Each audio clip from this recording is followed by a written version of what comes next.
Le journal. Bienvenue à tous, les titres du journal. Fête de l'Ascension, l'événement est célébré ce jeudi 21 mai par les chrétiens du monde. Comme la fête de Pâques qui l'a précédée, les manifestations seront impactées par la crise du coronavirus. Lutte contre le Covid-19 dans le Wellington. Les populations ont compris l'importance de respecter les mesures barrières édictées par le gouvernement pour freiner la propagation du virus. Et puis dans la commune d'Akanda, on parlera de la poursuite de l'opération d'électrification du quartier Ngonje Village, une opération qui réjouit les riverains. Le saviez-vous? Il existe des gestes simples à connaître pour empêcher la propagation du coronavirus. On les appelle les gestes barrières. Quels sont-ils? Se laver fréquemment les mains avec un désinfectant à base d'alcool ou de l'eau et du savon. En cas de toux et d'éternuement, couvrez la bouche et le nez avec le coude fléchi ou un mouchoir. Jetez immédiatement le mouchoir et lavez-vous les mains. Évitez tout contact étroit avec une personne ayant de la fièvre et de la toux. Saluez sans se serrer la main. Évitez les embrassades. Nettoyez les objets et les surfaces souillées. Si vous présentez des symptômes de la grippe, fièvre, toux, éternuement, difficulté à respirer, ne vous rendez pas dans une structure sanitaire ou chez votre médecin traitant. Appelez le 1410.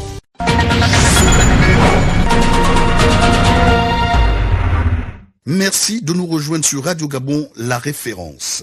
La communauté chrétienne du monde, je vous le disais en titre, célèbre ce jeudi 21 mai la fête de l'Ascension, un événement qui intervient le 40e jour après la fête de Pâques. Plus de précisions avec Aude Giviga. Marquant ainsi la dernière rencontre de Jésus avec ses fidèles après sa résurrection, son élévation au ciel, l'Ascension est une fête qui marque la théologie chrétienne, la fin de la présence physique de Jésus sur la terre après sa mort et sa résurrection. Elle symbolise en ce sens un nouveau mode de présence du Christ, à la fois tout intérieur, universel et hors du temps. Bien que n'étant plus présent physiquement dans le monde, il est encore par sacrement, particulièrement l'Eucharistie. Elle préfigure ainsi pour les chrétiens la vie éternelle. L'Ascension est donc un élément essentiel de la foi chrétienne. Elle est mentionnée explicitement tant dans les symboles des apôtres que dans le symbole de Nicée-Constantinople et donc partagée par les catholiques, les orthodoxes, les protestants et les fidèles des églises éveillées. Elle désigne aussi le moment où Jésus a été élevé au ciel,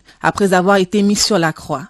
Présente dans le Nouveau Testament, signifiant monter aux cieux, rejoindre le domaine divin. Pour le christianisme, le terme concerne uniquement l'ascension de Jésus-Christ, l'assomption désignant celle de la Vierge Marie. D'autre part, Jésus n'abandonne pas les hommes puisqu'il leur envoie son Esprit Saint 10 jours plus tard lors de la Pentecôte, à l'issue de laquelle les apôtres se rendent compte qu'ils sont l'Église et partent prêcher l'Évangile et intercèdent sans cesse en leur faveur auprès de Dieu le Père. Enfin, elle est la dernière des 5 fêtes cardinales de l'année liturgique catholique. Elle tombe toujours un jeudi, ce qui fait ipso facto le 40e jour à partir du dimanche de Pâques. Entre le 30 avril et le 3 juin inclus pour les églises occidentales et entre le 13 mai et le 16 juin pour les églises orthodoxes. Et du fait de cette fête, le ministère de l'Emploi et du Travail porte à la connaissance des travailleurs, des employeurs ainsi qu'à toute la communauté nationale que la journée du jeudi 21 mai est déclarée fériée, chômée et payée sur toute l'étendue du territoire national, ce conformément au texte en vigueur dans notre pays. Le coronavirus et ses conséquences sur le monde du travail, on en parle dans ce journal. Cette épidémie a imposé de nouvelles méthodes de fonctionnement au sein des entreprises. C'est le cas dans les auto-écoles, comme nous rapporte Issa Steve Mefan. C'est le même constat dans les auto-écoles, pas de cours théoriques avec un accent mis sur les cours pratiques. Les responsables de ces lieux d'apprentissage de la conduite, du moins pour ceux en activité, ont dû s'adapter au respect des mesures barrières. Leslie, responsable auto-école, Académie française de conduite. En termes de théorie et pratique, pour le moment, nous ne faisons pas les théories pour le moment. Rien que seulement la pratique et certain nombre de personnes comprennent que nous prenons, n'est-ce pas, dans le véhicule ou bien dans nos salons, lorsque vous voyez là maintenant, là, nous ne sommes pas plus de 5 personnes pour respecter les mesures barrières. Maintenant, on prend seulement 1 ou 2 personnes. Pour Vincent, apprenti chauffeur, il a dû s'adapter à la conduite pratique pour répondre à l'exigence de la limitation du nombre de personnes en cours théorique. Bon, moi c'est la première fois, c'est que je ne sais pas comment c'était avant le Covid, mais c'est que je me sens bien, il n'y a pas de souci. Peut-être le fait seulement qu'on a commencé par la pratique et pas la théorie, mais sinon tout est ok. Et la théorie se fera après le Covid. Quelles sont souvent les dispositions sanitaires prises avant les cours pratiques quand on sait qu'un apprenti doit se faire accompagner? On exige à tout le monde, tous les élèves d'avoir les masques, puisqu'on ne peut pas laisser, n'est-ce pas, l'élève seul. On accompagne l'élève, n'est-ce pas, pour ne pas faire certaines difficultés. On a mis les doubles pédales dans la voiture pour essayer d'aider les élèves pour ne pas faire les dégâts, soit peut-être les accidents. Nous avons les masques, nous avons les gels alcooliques, n'est-ce pas, à tous les élèves qui, avant d'entrer dans le véhicule. Donc ça veut dire qu'ils vont mettre à la main pour essayer de nettoyer les mains avant d'entrer dans le véhicule. Il ressort que de nombreux responsables d'auto-école ont opté pour les cours pratiques de conduite au détriment des cours théoriques qu'ils vont reprendre quand la situation sanitaire sera moins menaçante. À ce jour, le Gabon compte plus de 1000 cas de malades déclarés positifs au Covid-19, un nombre qui crée frayeur et doute au sein de la population. Je vous propose d'écouter quelques personnes rencontrées dans les rues de Libreville par Edgar Kaba. La pandémie prend de l'ampleur, on ne peut que utiliser les gestes barrières, ça fait un peu plus peur. Nous devons déjà respecter les mesures barrières en fait, donc rester chez soi bien, porter le masque dans des lieux publics, avoir un gel hydroalcoolique sur soi et tout. Ça augmente de jour en jour, hein, donc on doit comme ça respecter les mesures pour ne pas que ça nous atteigne en fait. Les personnes qui sont contaminées, jamais on ne les voit. On ne les voit pas. On nous dit seulement qu'il y a des cas. Mais ces cas-là, 1500 cas déjà que vous dites, c'est beaucoup. Quel est l'hôpital, sérieusement, qui peut prendre tous ces malades-là, des 1500 cas-là? Ils ont quoi? D'abord déjà l'hôpital général. Quand on parle de l'hôpital général, rien que pour quelqu'un qui est de Palu, tu arrives, on ne va pas te recevoir. On va te demander d'aller du côté de Vendo. Si c'est pas là-bas, c'est du côté de Ngondje. C'est vrai qu'on accepte 1000 personnes, 2000. Dans 2 semaines, on sera peut-être à 7000. D'accord. Mais c'est toute la population de Libreville. Est-ce qu'il y aura assez de place pour ces malades? Ce qui m'étonne un peu dans ça, c'est quoi? On me parle de 1500 contaminés, après quelques mois, on va dire 180 guéris. Moi, je ne sais pas avec quoi ils guérissent en fait. Ce que je pourrais dire aussi aux populations aussi, c'est de pouvoir prendre conscience que la maladie existe et elle est bien là. Et que les mesures barrières soient respectées. Mais quant au gouvernement, je leur demanderais encore de faire un peu plus d'efforts. Parce que là, nous ne comprenons rien. Et surtout sur le dépistage massif qu'ils ont eu à mettre en place, nous ne voyons encore rien dans les quartiers. Parce que pour moi, je me dis qu'étant donné que la maladie est déjà communautaire, c'est que la maladie se trouve dans les domiciles des citoyens, la maladie se trouve dans les quartiers, la maladie se trouve dans les marchés. Est-ce que ces mesures de dépistage massif, nous, on ne voit pas ça dans les quartiers. Moi, j'aurais souhaité, par exemple, que le gouvernement puisse mettre en place des cellules de dépistage qui circulent un peu dans les quartiers, par exemple dans les grands carrefours ou dans les grands magasins ou dans les administrations, parce qu'à l'heure actuelle, c'est aussi dans les administrations. S'il y avait aussi ces mesures de dépistage dans les administrations, je crois qu'on pourrait avancer un peu plus. Et dans les grands magasins, des grandes surfaces et dans les grands carrefours. Enfin, pour moi, c'est ce que je pense. Je demanderai au gouvernement d'essayer de prendre un peu en considération nos thérapeutes. Bon. Certes que ce ne sont pas peut-être des scientifiques occidentaux, mais ce sont aussi des scientifiques chez nous en Afrique. Alors, s'ils disent avoir trouvé un remède, qu'ils prennent ce remède et qu'ils essaient de vérifier ces remèdes-là au sein des laboratoires adéquats pour pouvoir certifier si le médicament peut donner des évolutions ou pas. Mais s'il faut totalement tout ignorer et dire que non, ils se contentent simplement sur le plan scientifique, mais je pense que bien avant ça, nous sommes d'abord tous ces Africains. Le Covid organique, le remède malgache de lutte contre le coronavirus, préconisé par Gérard Elangema au gouvernement pour guérir les malades au Gabon. Le co-fondateur de la Troisième Voie, un parti politique de l'opposition, l'a suggéré ce mercredi au cours d'une déclaration. Gérard Elangema sur les propos recueillis par Gaël Mbimba Okoko. Notre pays est aujourd'hui devant une situation sanitaire plus que catastrophique qui oblige la Troisième Voie non seulement à confirmer la responsabilité du gouvernement de Julien Kobe-Kalé, mais également à dire que les mesures barrières ne peuvent plus suffire à elles seules à aider le Gabon et toutes ces populations qui y vivent à lutter efficacement contre la montée de la Covid-19. Le gouvernement et le COPIL doivent être ingénieux et courageux en proposant aux Gabonais des solutions pratiques et probantes pour que tout cas de contamination actuelle soit soigné et guéri afin d'éviter que le Covid-19 n'anéantisse notre population déjà fragilisée depuis plus d'une décennie des questions de gouvernance politique et économique. C'est pourquoi la Troisième Voie adopte la proposition quasi impérative de certains États d'Afrique qui estiment que le Covid organique proposé par Madagascar et dont les résultats sont probants soit le début de solutions de prévention et de guérison que le gouvernement devrait adopter sans délai pour la sauvegarde de la population. Pour la troisième voie, il vaut mieux privilégier la solution de celui qui essaie de proposer un remède que de rester sans aucune solution. Alors, à partir du moment où l'OMS, peut-être sur qui se fonde notre gouvernement, reconnaît que le Covid organique de Madagascar peut être retenu, maintenant, où est le problème? Nous pensons qu'il est temps que le gouvernement aille nous chercher Covid organique proposé par Madagascar, surtout que le président malgache avait dit qu'il était prêt à le donner à tous les États africains qui le sollicitent gratuitement. Lutte contre le Covid-19 dans le Wellington. Les populations ont commencé à s'approprier et adopter les mesures barrières éditées par le gouvernement, à l'exemple du port obligatoire du masque. C'est ce que nous rapporte Yolande Samba Ndoutoum. Parmi les mesures prises par le gouvernement sur le respect strict des gestes barrières, le port obligatoire du masque de protection s'impose désormais dans les habitudes des Oyémois après un bon moment d'hésitation observée. À Oyem, il devient rare de croiser un individu sans son masque, une avancée significative dans la lutte contre le Covid-19. Quand je sors, je mets la masque. Après, je passe mon travail dans la journée. À la maison, quand je reviens, madame aussi est revenue. Maintenant, on est libre de rester sans masque. C'est ce que je fais avec madame à la maison. La chose la plus difficile, c'est de contrôler à chaque fois les enfants que nous avons. Mais nous essayons de suivre un peu les mesures dites par le gouvernement. Il faut avouer que ces mesures-là, nous sommes en train de nous imprégner. Mais c'est difficile au jour d'aujourd'hui, mais je pense qu'avec le temps, et nous comprenons la gravité de ce qui arrive aujourd'hui.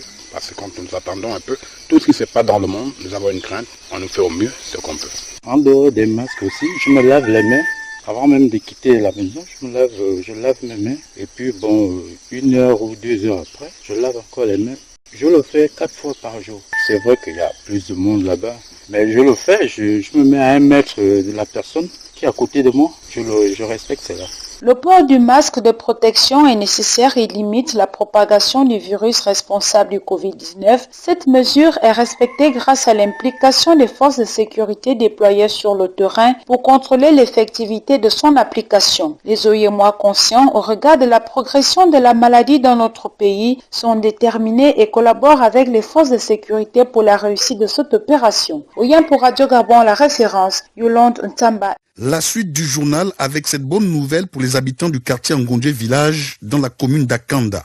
L'opération d'électrification de cette localité vient de reprendre. Le reportage est de Marie-Clotilde Bingouma.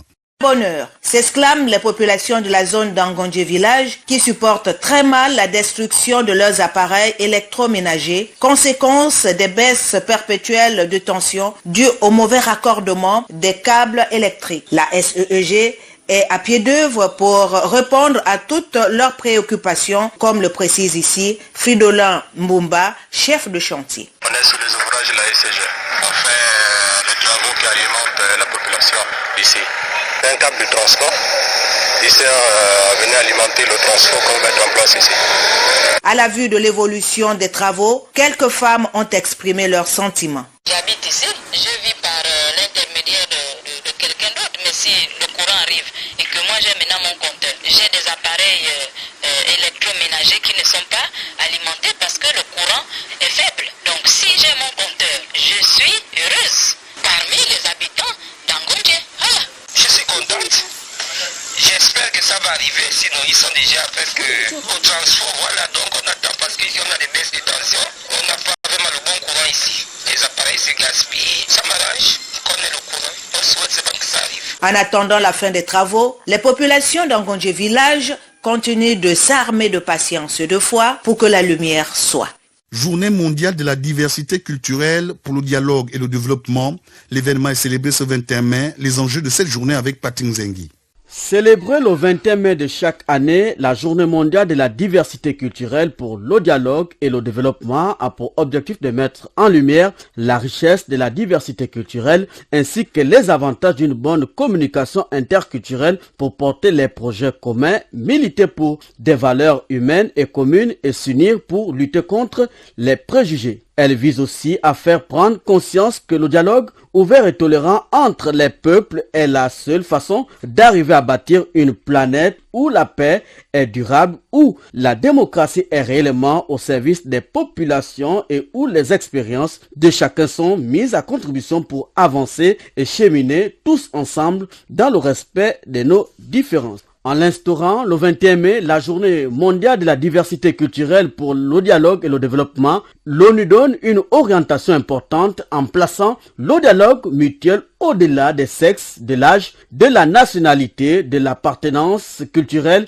et la région au centre de tous les efforts pour parvenir à un monde de paix capable de faire face à l'avenir.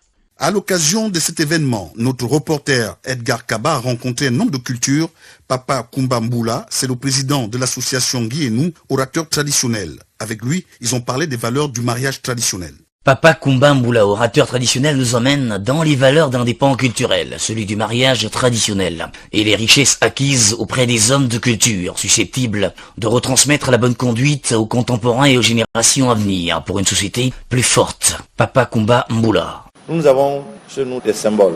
Une enclume est un symbole, aujourd'hui qui n'a plus le même sens que dans notre vie antérieure, parce que une enclume est un objet de valeur qui servait à fabriquer des outils de la vie quotidienne, qui servaient à la vie quotidienne dans nos villages, dans nos contrées. Si vous allez épouser une fille qui a des parents côtiers, vous savez ce que vous avez à apporter. C'est peut-être quelque chose qui soit en rapport avec la vie socio-économique de la côte. Un filet par exemple compte. Si c'est quelqu'un qui vit dans la forêt, si vous lui apportez un fusil par exemple, parce que c'est la chasse, ça compte. L'entourage ou l'environnement socio-économique de la belle famille fait ce que vous pouvez faire symboliquement. Si c'est un agriculteur et qu'il y a une tronçonneuse, c'est ce souvenir-là qui compte. Nous devons être culturels, nous devons être traditionnels. Au village, avec les enfants, on leur apprend à s'exprimer en langue vernaculaire, on leur apprend à avoir des gestes communautaires, des gestes de partage, toutes ces valeurs morales qui rentrent dans la norme culturelle, la norme de la vie, doivent être maintenues, arrosées, pour que quand l'enfant revient en ville, il comprendra que quand je suis dans la rue, je suis en face d'un grand. Face à un grand, il y a un comportement à avoir. Il y a des gestes comme ça que nous apprenons à nos enfants au village. Quand on passe devant les gens, on ne passe pas debout, tout droit. On se courbe un peu. Ce sont des signes de respect. Ce sont des signes qui traduisent la bonne éducation. Ce sont des gestes que nous apprenons à nos enfants au village. Qu'ils sachent qu'il n'y a pas qu'une bouteille ou une marmite qu'on achète dans une boutique qui sert à préparer. Chez nous au village, nous avons des ustensiles que nous fabriquons grâce à des matériaux. Ça, il faut que l'enfant le sache. Comment on plante? Pendant combien de temps on attend récolter? Selon notre orateur traditionnel, connaître, comprendre et vivre la culture dans sa diversité pourrait être une porte ouverte de plus pour développer davantage le Gabon en tenant compte de son bouillon culturel existentiel. Sans transition, l'actualité internationale à présent, le Cameroun a commémoré ce 20 mai la 48e édition de la fête de l'unité du peuple de ce pays, une commémoration marquée par la crise sanitaire du coronavirus. Claudette Eoré. Cette date qui marque la naissance de la République unie du Cameroun à l'issue d'un référendum organisé le 20 mai 1972 par l'ancien président Amadou Ahidjo est commémorée cette année sans tambour ni trompette à cause de la pandémie du coronavirus qui secoue tous les pays du monde. Le défilé civil et la parade militaire, sans oublier les autres manifestations qui ont souvent agrémenté cette célébration, ont été purement et simplement annulées par les autorités. Seul le traditionnel message à la nation du chef de l'État Paul Biya, prononcé la veille, a marqué l'événement. Dans cette adresse, sans surprise, le président de la République du Cameroun a mis un accent particulier sur les politiques nationales de riposte et de prévention contre l'ennemi, le Covid-19, invitant ses compatriotes à ne pas céder à la panique et à préserver surtout l'unité et la solidarité entre filles et fils des mêmes pays. Il faut préciser que près d'un demi-siècle plus tard, cette unité a connu des soubresauts et dont l'exemple le plus illustratif se traduit par la situation sociopolitique tendue dans les régions anglophones du nord-ouest et du sud-ouest en but à des violences sécessionnistes depuis 2016. et à toutes fins utiles. Ajoutons que c'est pour la seconde fois dans l'histoire que les Camerounais ne fêtent pas cette journée de l'unité depuis son institution en 1972. La première fois est intervenue le 20 mai 1984 au lendemain du putsch manqué contre le président Paul Biya le 6 avril de la même année.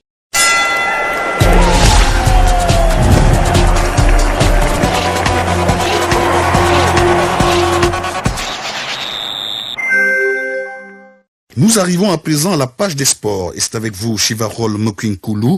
Nous parlons basketball avec le Cobel Back League, une compétition inter-établissement des lycées et collèges des 9 provinces du Gabon qui est à l'arrêt. C'est pour lutter contre la propagation du Covid-19 que cette compétition a été suspendue 2 mois après son lancement officiel. Le Basketball Academy a pour objectif principal former et participer à la création d'une nouvelle élite gabonaise. Hervé David Magena pour les détails. Créée en 2010, l'association Basketball Academy Club a pour objectif d'éduquer la jeunesse gabonaise par le sport. Après 2 mois de compétition, la Cobel Back League a dû observer un arrêt forcé pour cause du coronavirus. Willy Korad Aseko, président de la Back League. Le projet Back League, qui est donc une compétition inter-établissement, avait bel et bien débuté au mois de janvier. Et nous avions déjà parcouru 6 provinces sur 9, avons déjà obtenu la participation de plus de 30 établissements à travers le Gabon. Nous avons dû malheureusement ou heureusement pour les jeunes, conformément aux décisions gouvernementales, interrompre la compétition afin que chacun puisse rester chez soi. Pour identifier les meilleurs talents, cette association a mis en place cette année des pôles de performance. À titre expérimental, nous avions donc identifié 3 provinces pour des raisons de proximité et pour des raisons de facilité d'accès. La province de l'Estuaire, la province du Moyen-Ogooué et la province de l'Ogooué-Maritime, qu'on peut rallier en une journée et faire un aller-retour très facilement, avec naturellement l'appui des ligues provinciales de basketball respectives. Pour lutter contre le coronavirus, la Basketball Club Academy a posé un certain nombre d'actions auprès des joueurs. La première chose à faire, c'était de respecter les mesures prises par le gouvernement. Ensuite, poser des actions solidaires conformément à l'appel à la solidarité lancé par le président de la République, chef de l'État, mais aussi sensibiliser les jeunes. Rappeler aux jeunes que ce qui est important, c'est leur santé avant tout, l'éducation après et que le basketball arrive en 3e position. La reprise des activités n'est pas une priorité. Ce qui est important pour le moment, c'est le respect des règles barrières. La suite de cette page des sports avec ces quelques brèves. La Fédération ougandaise de football a décidé d'arrêter la saison. C'est le club de Vipère en tête avant la suspension des compétitions qui est désigné champion. Le championnat de première division était à sa 25e journée avant la suspension. Il ne restait que 5 matchs à jouer. Pour le compte des championnats féminins, pas de champion ni de relégation. Par ailleurs, la fédération annonce suivre la situation sanitaire pour pouvoir terminer la Coupe de la Ligue avant le début de la saison prochaine. Enfin, le tribunal arbitral va étudier à la fin de ce mois de mai l'affaire de la finale retour de la Ligue des champions africaine 2018-2019 qui avait opposé l'Espérance sportive de Tunis au Wydad Casablanca. Cette audience aura lieu le vendredi 29 mai prochain. Merci Chivarol, nous procédons à présent au rappel des titres. Fête de l'Ascension, l'événement est célébré ce jeudi 21 mai par les chrétiens du monde. Comme la fête de Pâques qui l'a précédé, les manifestations seront impactées par la crise du coronavirus. Lutte contre le Covid-19 dans le Wellington. Les populations ont compris l'importance de respecter les mesures barrières édictées par le gouvernement pour freiner la propagation du virus. Et puis dans la commune d'Akanda, on a parlé de la poursuite de l'opération d'électrification du quartier Ngondé Village, une opération qui réjouit les riverains.